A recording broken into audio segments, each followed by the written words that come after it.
पढ़ लो चाहे जहां से, नंबर आएंगे यहीं से।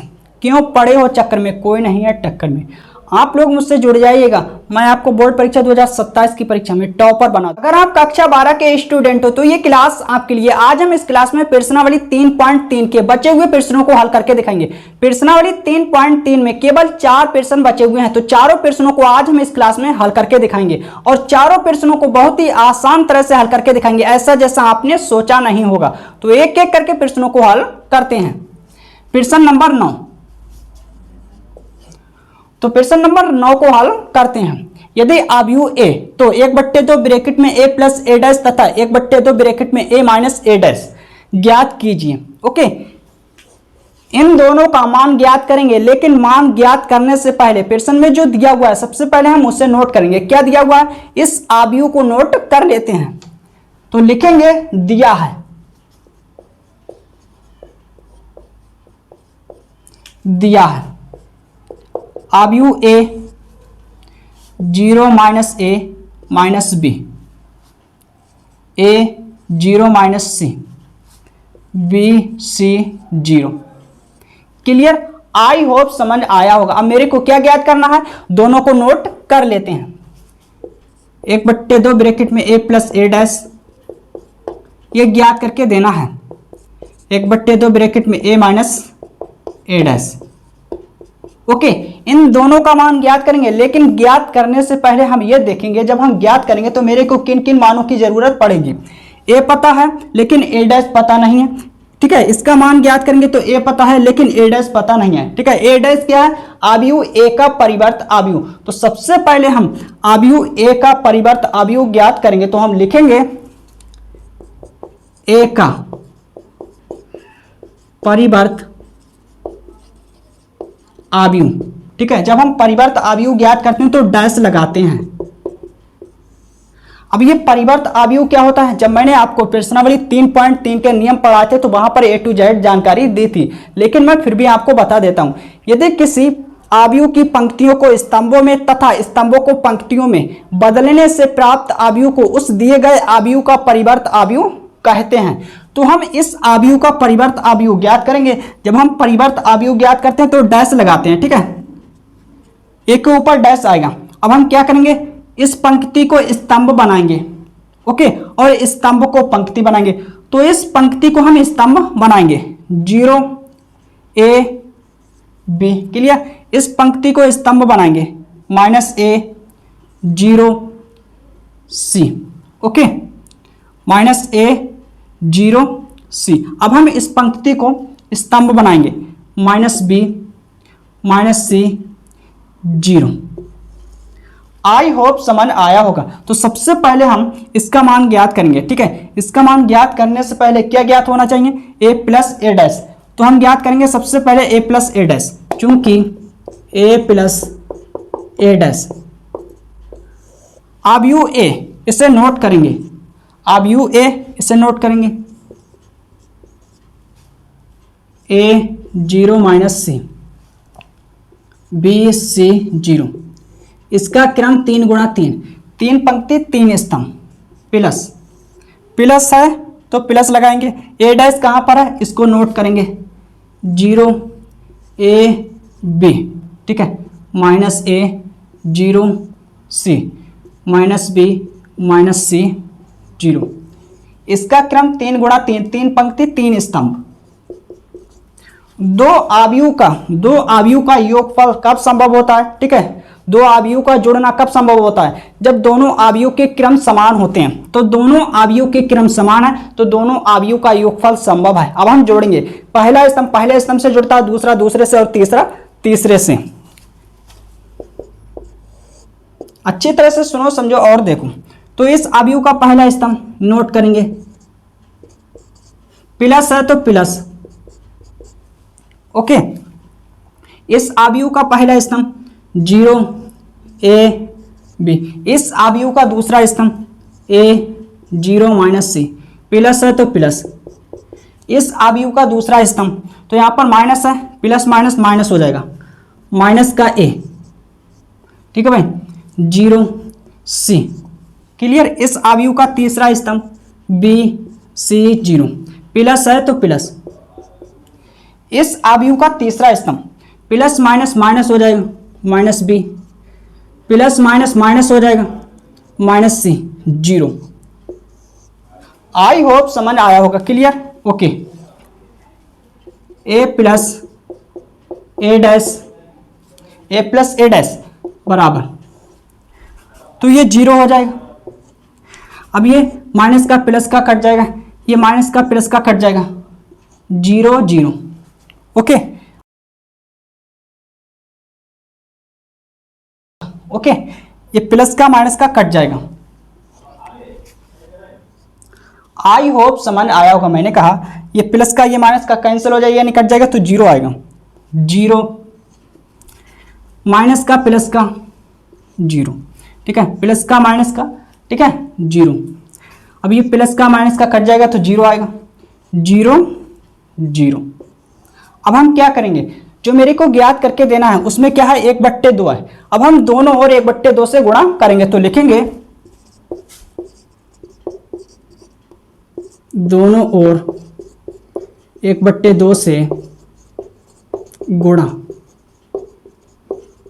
करने पर, तो मैंने लिखा दोनों ओर 1/2 से गुणा करने पर, 1/2 ब्रैकेट में a plus A dash, clear, बराबर 1/2, इसे नोट करेंगे 0 0 0, क्लियर।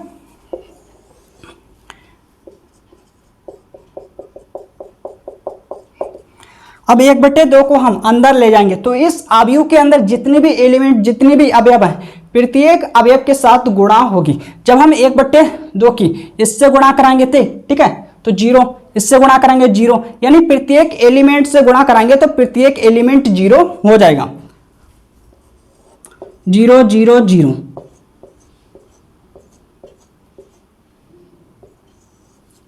आई होप समझ आया होगा। अब ये शून्य आव्यूह है, यानी 0 आव्यूह है, तो हम लिखेंगे 1/2 ब्रैकेट में a प्लस ए डैश बराबर 0। यही मेरा फाइनल आंसर है। आई होप समझ आया होगा, तो आप लोग इसे नोट करिए। इसके बाद हम, ठीक है, इसका मान ज्ञात करेंगे, ओके, तो आप लोग नोट करिए। अब आप लोगों को यहां से नोट करना है, कहां से, यहां से, प्लस है, मैं माइनस कर देता हूं, आप लोग यहां से नोट करना, ठीक है, माइनस कर देता हूं। अब हम क्या करेंगे, घटाएंगे। दो आव्यूह का घटाना कब संभव होता है, जब दोनों आव्यूह के क्रम समान होते हैं, तो हम घटाएंगे, ठीक है भाई।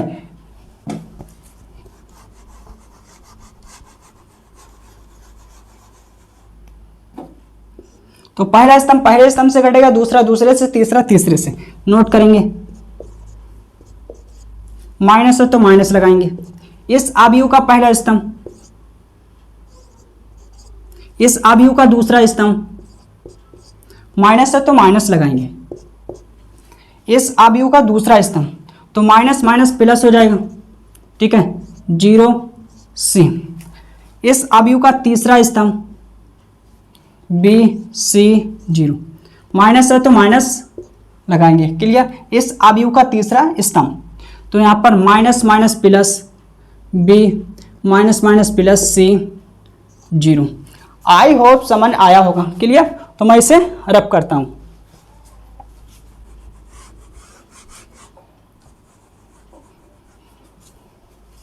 अब अच्छी तरह से सुनो, समझो और देखो। माइनस लगाएंगे, a माइनस ए डैश बराबर क्या बचेगा, 0 माइनस का 2a, माइनस का 2a माइनस का 2b, ओके। फिर इधर 2a 0 माइनस का 2c, इधर plus 2b plus 2c 0। I hope समझ आया होगा। अब जो मेरे को ज्ञात करके देना है, ज्ञात करना है, उसमें क्या है, 1/2 ब्रैकेट में a माइनस ए डैश है, तो हम दोनों ओर क्या करेंगे, 1/2 से गुणा करेंगे, तो लिखेंगे दोनों ओर। अब हम 1/2 से दोनों ओर गुणा करेंगे, तो मैंने लिखा दोनों ओर 1/2 से गुणा करने पर। अब हम दोनों ओर 1/2 से गुणा करते हैं, 1/2 a माइनस ए डैश बराबर 1/2। अब हम क्या करेंगे, इस आव्यूह को नोट करेंगे,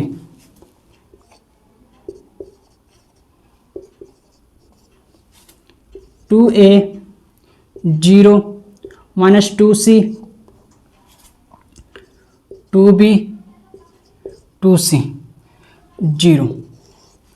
आई होप समझ आया होगा। क्लियर?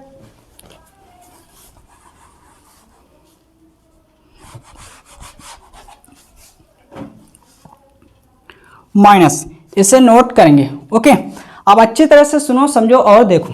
1/2 को हम अंदर ले जाएंगे तो प्रत्येक अवयव के साथ गुणा होगी। इस अवयव के अंदर जितने भी एलिमेंट हैं, जितने भी अवयव हैं, प्रत्येक अवयव के साथ गुणा होगी। अब हम इसकी इससे गुणा कराएंगे, ठीक है, तो 0। इसकी इससे गुणा कराएंगे तो 2 से 2 छूट जाएगा, यानी कट जाएगा, a बचेगा। फिर इससे कराएंगे तो b बचेगा। प्रत्येक अवयव के साथ गुणा कराएंगे। इसकी इससे कराएंगे तो 2 से 2 छूट जाएगा, a बचेगा। इससे कराएंगे 0, इससे कराएंगे तो 2 से 2 छूट जाएगा, माइनस का c, ठीक है। फिर इससे कराएंगे 2 से 2 छूट जाएगा, इससे कराएंगे 2 से 2 छूट जाएगा, b c बचेगा, b बचेगा, c बचेगा। जब हम 1/2 की गुणा कराएंगे 0 से तो 0 आएगा। आई होप समझ आया होगा। क्लियर? तो यही मेरा फाइनल आंसर है। तो आप लोग इसे नोट करिए। इसके बाद हम प्रश्न नंबर 10 को हल करेंगे।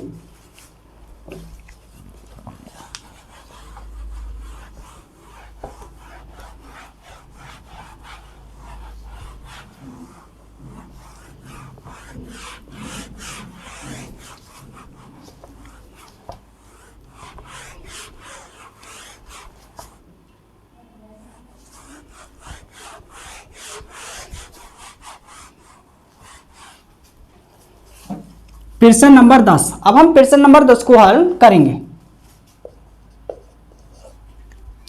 निम्नलिखित आव्यूह को एक सममित आव्यूह तथा एक विषम सममित आव्यूह के योगफल के रूप में व्यक्त कीजिए, यानी लिखिए। इसने कहा है कि आव्यूह को एक सममित आव्यूह और एक विषम सममित आव्यूह के योगफल के रूप में व्यक्त कीजिए, यानी लिखिए। तो आपको यह पता होना चाहिए, अगर आपको प्रश्न में वर्ग आव्यूह मिल जाता है और ये कहता है कि वर्ग आव्यूह को, क्योंकि यहाँ पर जितने भी खंड दिए हुए हैं, प्रत्येक खंड में जो आव्यूह है वर्ग आव्यूह है। 2 कोटि का, ठीक है, 2 गुणा 2 कोटि का 3 गुणा 3 कोटि का 3 गुणा 3 कोटि का और 2 गुणा 2 कोटि का। अगर आपको वर्ग आव्यूह मिल जाता है, क्या मिल जाता है? वर्ग आव्यूह। और प्रश्न ये कहता है कि वर्ग आव्यूह को या आव्यूह को एक सममित आव्यूह और एक विषम सममित आव्यूह के योगफल के रूप में व्यक्त कीजिए या लिखिए। तो आपको सूत्र पता होना चाहिए। तो सबसे पहले आपको सूत्र सीख लेना है, तो मैं लिख देता हूं और साथ साथ में आपको भी नोट करते रहना है। तो हम लिखेंगे किसी वर्ग आव्यूह, तो हम वर्ग आव्यूह ए ले लेते हैं। ओके, ये सूत्र है, आपको अच्छी तरह से तैयार कर लेना है। तो मैंने लिखा किसी वर्ग आव्यूह ए को एक सममित आव्यूह तथा एक विषम सममित आव्यूह के योगफल के रूप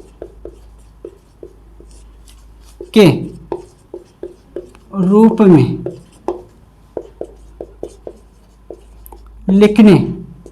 लिखने का सूत्र।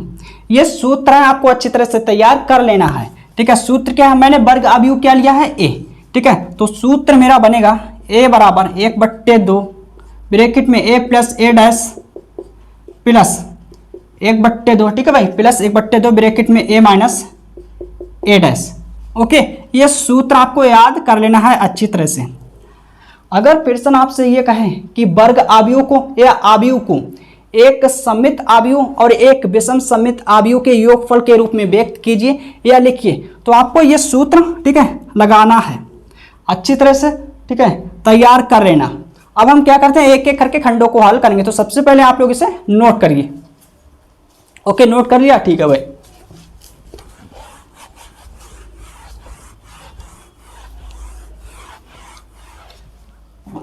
तो 10वें का पहला खंड हल करते हैं। अब यहाँ पर पहले खंड में आव्यूह दिया हुआ है, मैट्रिक्स दी हुई है, लेकिन आव्यूह का नाम नहीं दिया हुआ है, तो हम नाम दे देते अपनी तरफ से। एनी पॉइंट आप कुछ भी नंबर ले सकते हो, तो मैं ए ले लेता हूं, ठीक है, इसे हम ए मान लेते हैं।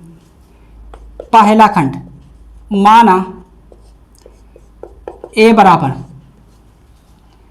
3, 5, 1 - 1।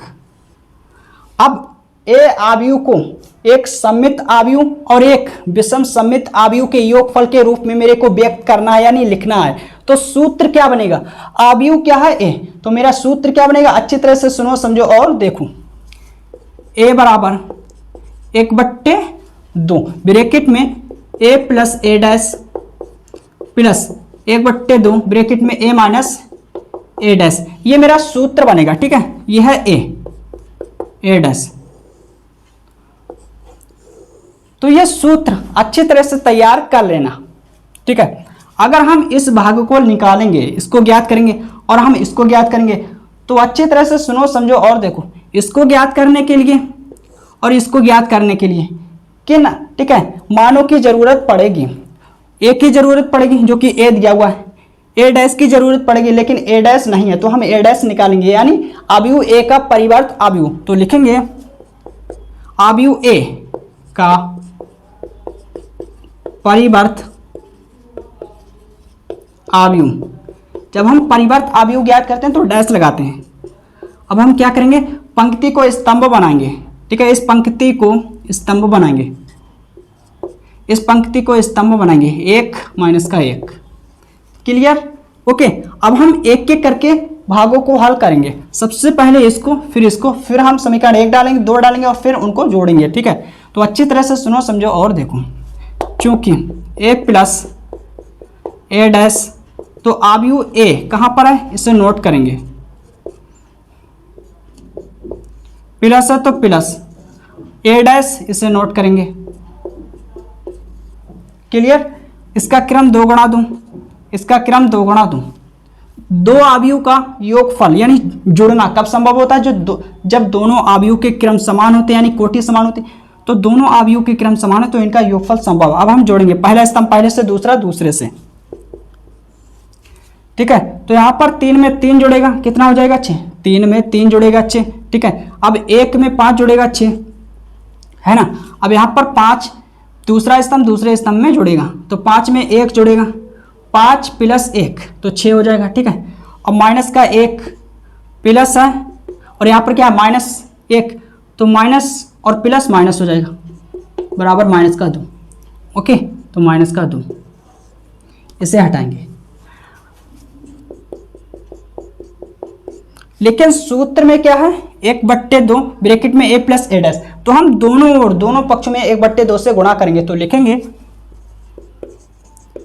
दोनों ओर, ठीक है, 1/2 से गुणा करने पर। क्लियर? 1/2 ब्रैकेट में लिखेंगे a प्लस a डैश बराबर 1/2 6 - 2। अब हम 1/2 को अंदर ले जाएंगे तो इस अवयव के अंदर जितने भी अवयव हैं प्रत्येक अवयव के साथ गुणा होगी, ठीक है। जब इससे कराएंगे, इसकी गुणा इससे कराएंगे तो कितना बचेगा? 3। कहने का मतलब ये है इसकी गुणा इससे कराएंगे तो 3 बचेगा, 2 एकम 2, 2 3 6, 3। इससे कराएंगे 3 बचेगा, इससे कराएंगे 3 बचेगा, इससे कराएंगे तो -1। ओके, तो इसे हम डालेंगे, क्या डालेंगे? समीकरण 1। तो ये पोर्शन, ये पद, ये भाग ज्ञात मैंने कर लिया है। अब हम क्या ज्ञात करेंगे? ये वाला भाग। तो अच्छी तरह से सुनो, समझो और देखो, ठीक है भाई। इसे मैंने डाला समीकरण 1, क्योंकि a माइनस a डैश, इसमें क्या था? a प्लस a डैश, इसमें जुड़ना था और इसमें माइनस करना यानी घटाना है, ठीक है भाई। तो सही से सुनो, सही से, ठीक है, अच्छी तरह से सुनो, समझो और देखो। तो हम इन दोनों को नोट करेंगे, यानी कहने का मतलब यह है कि अवयव ए क्या है, नोट करेंगे इसे। माइनस है तो माइनस, ए डैश मेरा कहाँ पर? ये है, नोट करेंगे। ठीक है भाई, नोट कर लिया। अवयव ए डैश मैंने नोट किया। अब हम घटाएंगे, इसका क्रम 2 गुणा 2, इसका क्रम 2 गुणा 2, तो दोनों अवयव के क्रम समान है तो इनका घटाना संभव है। पहले ठीक है, पहले स्तंभ से पहला स्तंभ घटाएंगे और दूसरे से दूसरा, तो इससे घटाएंगे। ठीक है, 3 से 3 घटेगा 0, फिर इससे घटेगा यानी 1 और माइनस का 5 तो माइनस का 4 बचेगा ना। क्लियर। दूसरा स्तंभ दूसरे स्तंभ से घटेगा तो 5 और माइनस है तो यहाँ पर 1, कितना बचेगा 4। ओके, तो मेरा 4 आएगा। अब यहाँ पर माइनस का 1 माइनस है और माइनस का 1 तो माइनस माइनस प्लस हो जाएगा यानी 0 आएगा। क्लियर। इसे मैं रब करता हूँ। पहला स्तंभ पहले स्तंभ से घटेगा, दूसरा स्तंभ दूसरे स्तंभ से घटेगा। अब हम क्या करेंगे, इसमें क्या 1/2, ठीक है, तो हम दोनों ओर 1/2 से गुणा करेंगे, तो लिखेंगे दोनों ओर 1/2 से गुणा करने पर, ठीक है, दोनों ओर 1/2 से गुणा करेंगे।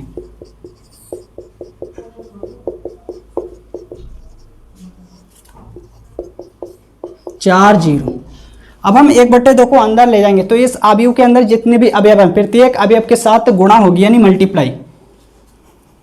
1/2 a माइनस ए डैश बराबर, ठीक है, अंदर ले जाएंगे तो हम 0 से कराएंगे तो 0,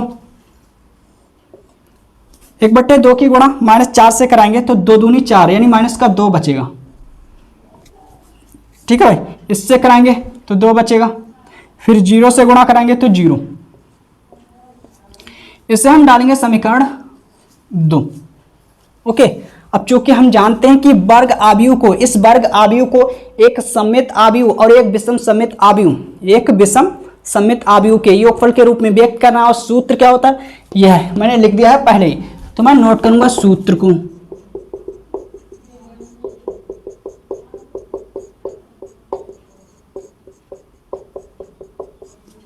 ओके, तो a बराबर, इसका मान कहां से लेंगे, समीकरण 1 से। समीकरण 1 कहां पर है, ये है, ठीक है, नोट करेंगे 3 3 3 माइनस का 1। ओके, इसका मान कहां से, समीकरण 2 से।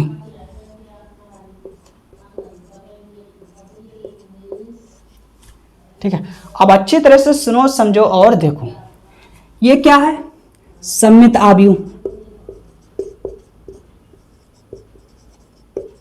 यह सममित आव्यूह, क्योंकि यह मुख्य विकर्ण, और सममित आव्यूह में मुख्य विकर्ण के ऊपर तथा नीचे अवयव समान होते हैं।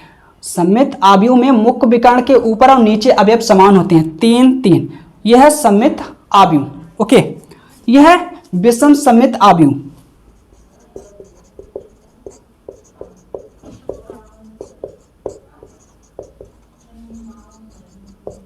ये विषम सममित आव्यूह क्यों है, क्योंकि मेरे प्यारे दोस्त विषम सममित आव्यूह में मुख्य विकर्ण के सभी अवयव 0 होते हैं। ठीक है, ये मुख्य विकर्ण के सभी अवयव 0 हैं। क्लियर, आई होप समझ आया होगा। ठीक है, अब हम इससे आगे हल करेंगे, लेकिन आगे हल करने से पहले आप लोग सबसे पहले इसे नोट करिए, क्योंकि मेरे पास स्थान यानी स्पेस कम है। इसके बाद हम अगली स्टेप लिखेंगे।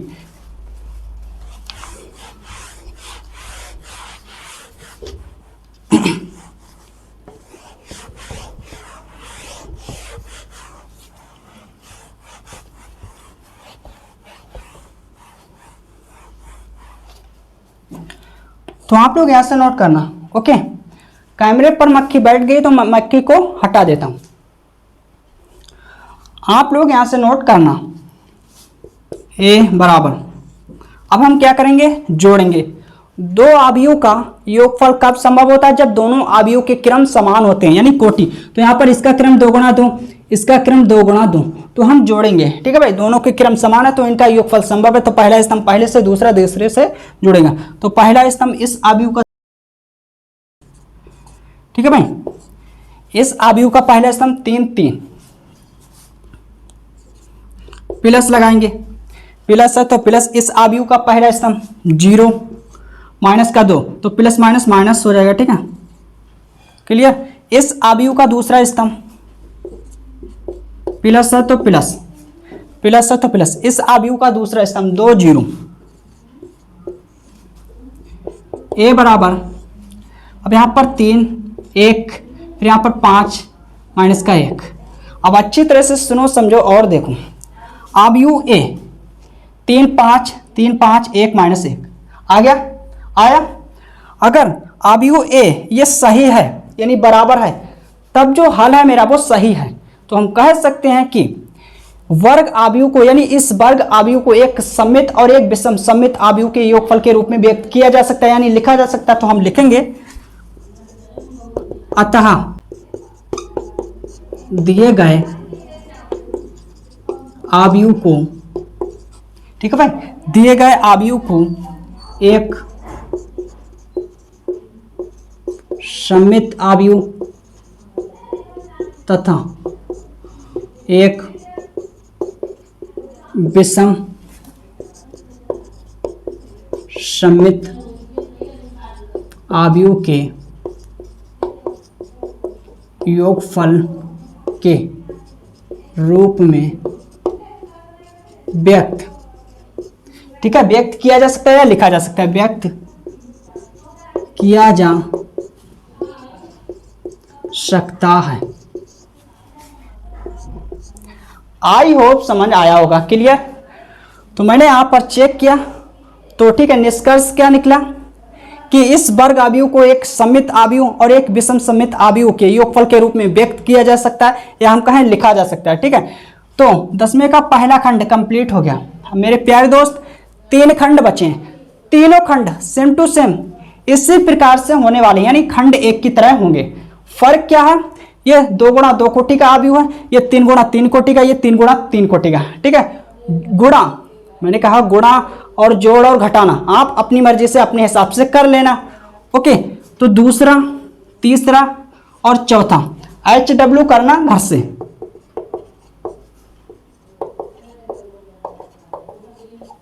ठीक है। ये तीनों खंड 1 की तरह होंगे सेम टू सेम, तो अपनी तरह से, ठीक है, अपने हिसाब से अच्छी तरह से जोड़ लेना, घटा लेना और गुणा कर लेना जो भी हो, ठीक है भाई। तो ये तीनों खंड आप लोग HW घर से करना। इसके बाद हम प्रश्न नंबर 11 को हल करेंगे।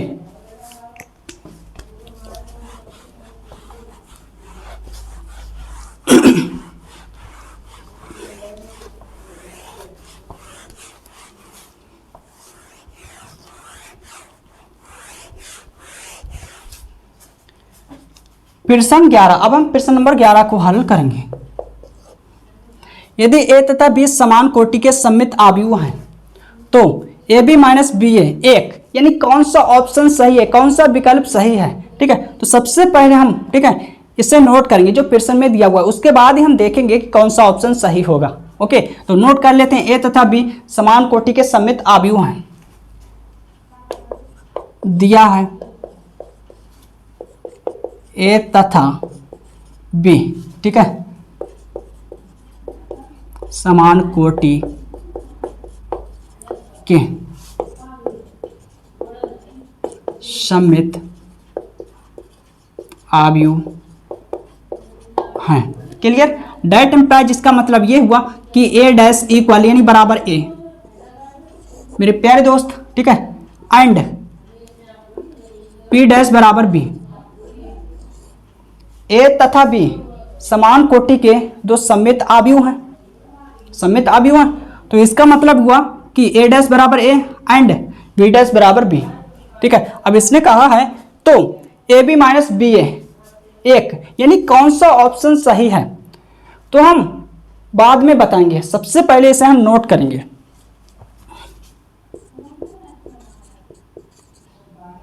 ए बी माइनस बी ए, मेरे प्यारे दोस्त, हम तभी बता सकते हैं कि कौन सा ऑप्शन सही है, ठीक है, जब हम इसका डैश निकालेंगे यानी ज्ञात करेंगे। डैश ज्ञात करने के बाद ही हम ये डिसाइड कर सकते हैं, ये क्लियर कर सकते हैं, ये बता सकते हैं कि कौन सा ऑप्शन सही है या सही होगा, ओके। तो सबसे पहले हम इसका निकालेंगे, क्या ज्ञात करेंगे, ठीक है, क्या ज्ञात करेंगे, डैश ज्ञात करेंगे, ठीक है। तो हम डैश ज्ञात करेंगे। अब इसमें हम एक त्रिगुण लगाएंगे या हम कहें गुणधर्म लगाएंगे। ठीक है, जब मैंने आपको प्रश्नावली 3.3 के नियम पढ़ाए थे तो वहां पर A to Z जानकारी दी थी कि परिवर्त आव्यूह के गुणधर्म क्या होते हैं। ठीक है, तो हम इसमें एक गुणधर्म लगाएंगे। गुणधर्म क्या होता है, चूंकि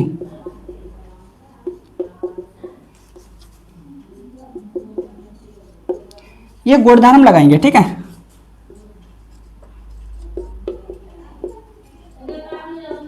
अब इसमें हम और एक गुणधर्म लगाएंगे। क्या, कौन सा वाला, ए बी। ठीक है भाई, तो बी डैश ए डैश ये वाला लगाएंगे। तो यहाँ पर मेरा क्या हो जाएगा, बी डैश इंटू ए डैश। ओके, और इस सूत्र के अकॉर्डिंग जो यहाँ पर है उसे हम पहले लिखते हैं, ए डैश बी डैश। ओके, अब हम मान रखेंगे ए डैश और बी डैश का। कहाँ से रखेंगे, ठीक है, जो गिवन है, जो दिया हुआ उससे। बी डैश यानी बी, ए डैश यानी ए। ओके, ए डैश ए, बी डैश बी। ठीक है, इसे नोट करेंगे। अब अच्छी तरह से सुनो, समझो और देखो। ठीक है, सममित आव्यूह है। अब यहाँ पर ए है तो ए है, अब यहाँ पर ब्रैकेट में क्या है, ए बी माइनस बी ए। तो मेरे को इधर बनाना है, क्या क्या बनाना है, जो ब्रैकेट में अंदर लिखा हुआ है ए बी माइनस बी ए। ठीक है, ये किस प्रकार से बनेगा, जब हम माइनस कॉमन लेंगे। तो हम माइनस कॉमन लेंगे मेरे प्यारे दोस्त, जब हम माइनस कॉमन लेंगे तो चिन्ह बदल जाएंगे, प्लस का माइनस का प्लस हो जाएगा। ठीक है, तो ये माइनस का है प्लस हो जाएगा, पहले लिख लेते हैं, ये प्लस का है माइनस हो जाएगा।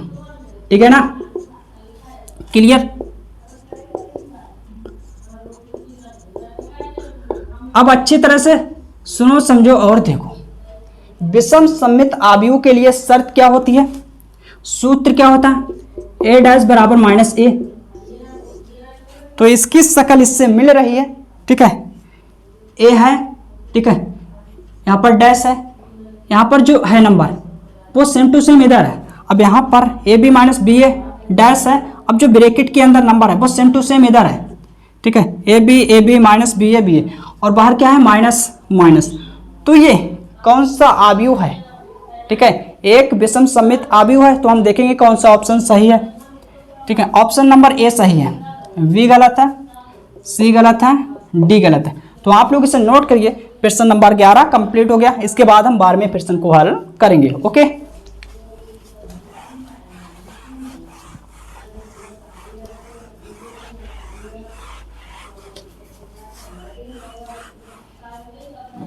ठीक है, प्रश्न नंबर 12। यदि आव्यूह यहाँ पर जो दिया हुआ है तथा ये शर्त है, यानी समीकरण, तो अल्फा का मान है, यानी अल्फा का मान है। मेरे को ऑप्शन देखना है कि कौन सा सही है। तो सबसे पहले इस प्रश्न में जो दिया हुआ है सबसे पहले उसे नोट करिए। इसे नोट करेंगे आव्यूह को।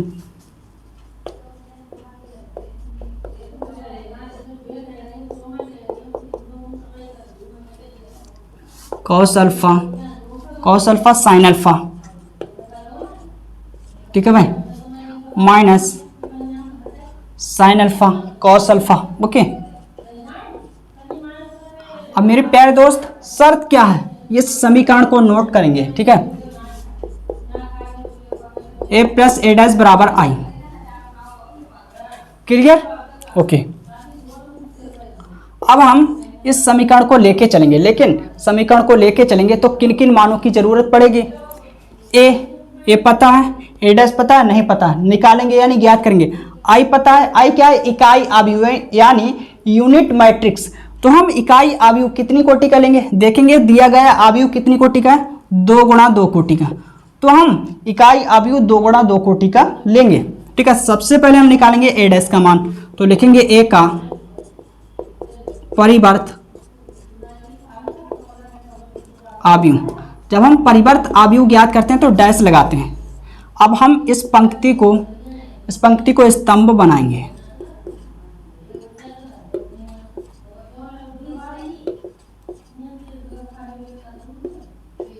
ओके, अब हम इस शर्त को लेके चलेंगे, यानी समीकरण को।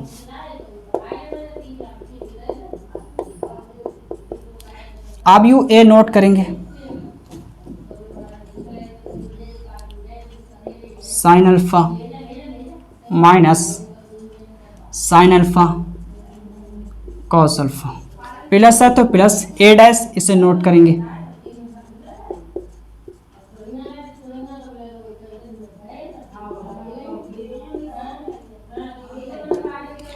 आई क्या है, इकाई अवयव, कितनी कोटि का, ठीक है। देखेंगे कितनी कोटि का लेना है, इसके लिए हम देखेंगे जो दिया गया अवयव है वो कितनी कोटि का, 2 गुणा 2 कोटि का, तो हम इकाई अवयव 2 गुणा 2 कोटि का लेंगे। ओके, इसका क्रम 2 गुणा 2, इसका क्रम 2 गुणा 2, इसका क्रम 2 गुणा 2। अब हम इन दोनों अवयवों को जोड़ेंगे, क्यों जोड़ेंगे, क्योंकि यहाँ पर योगफल संभव है, यानी जुड़ना संभव है, क्योंकि दोनों के क्रम समान है, ठीक है। तो पहला स्तंभ पहले स्तंभ से जुड़ेगा, दूसरा दूसरे से जुड़ेगा।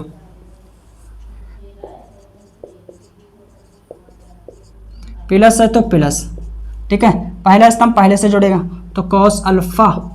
अब यहाँ पर माइनस है, यहाँ पर प्लस है तो माइनस हो जाएगा साइन अल्फा।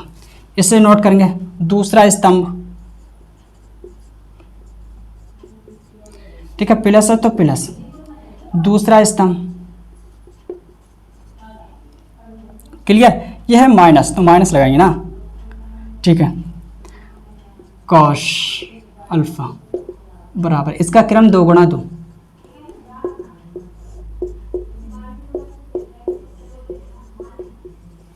क्लियर। प्लस का माइनस का कट जाएगा, माइनस का प्लस का ये कट जाएगा, क्या बचेगा 2 कॉस अल्फा 0 0 2 कॉस अल्फा, इसका क्रम 2 गुणा 2 बराबर, ठीक है, 1 0 0 1 2 गुणा 2। अब दोनों समान अवयव हैं, क्यों हैं, क्योंकि दोनों के क्रम समान है और बीच में बराबर का चिन्ह है, तो हम लिखेंगे समान अवयव की परिभाषा से।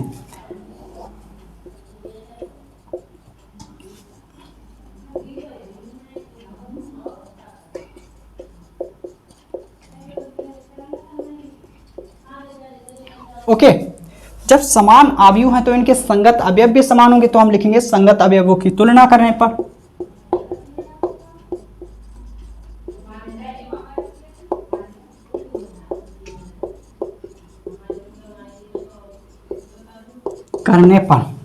मेरे को किसका मान ज्ञात करना है, अल्फा का। अब हम देखेंगे अल्फा कहाँ कहाँ पर है, ठीक है, अल्फा यहाँ पर है, यहाँ पर है, तो किसी एक अवयव का हम संगत अवयव लेंगे और हल करेंगे और अल्फा का मान ज्ञात करेंगे। चाहे आप इसका ले लो, ठीक है, ये वाला नंबर ले लो, चाहे ये वाला, उत्तर सेम आएगा, अल्फा का मान सेम आएगा, तो हम इसे ले लेते हैं, ठीक है। तो इसका संगत अवयव, इस अवयव का पहला स्तंभ पहले स्तंभ का पहला अवयव, इस अवयव का पहला स्तंभ पहले स्तंभ का पहला अवयव, 1। ओके, उत्तर सेम आएगा, चाहे आप इस एलिमेंट को लो यानी अवयव को लो, चाहे इसको लो, ठीक है। तो मैंने इसको लिया, इसका संगत अवयव भैया ये है, ठीक है, और इसका संगत अवयव ये है, ठीक है भाई। 2 को हम दूसरी तरफ ले जाएंगे, 2 बट्टे में जाएगा, अब 1/2 कॉस कितने का मान होता, कॉस 60 का मान होता, 60 डिग्री का। लेकिन अच्छी तरह से सुनो समझो और देखो, मेरे को डिग्री नहीं लेना, 60 डिग्री नहीं लेना, क्योंकि यहाँ पर जो ऑप्शन दिए हुए हैं रेडियन में है यानी पाई में है, तो मेरे को जो मान लेना है कॉस का वो रेडियन में पाई में ही लेना है, ठीक है। तो इसे हम लिख सकते हैं कॉस π/3। अब हम क्या करेंगे, तुलना करेंगे,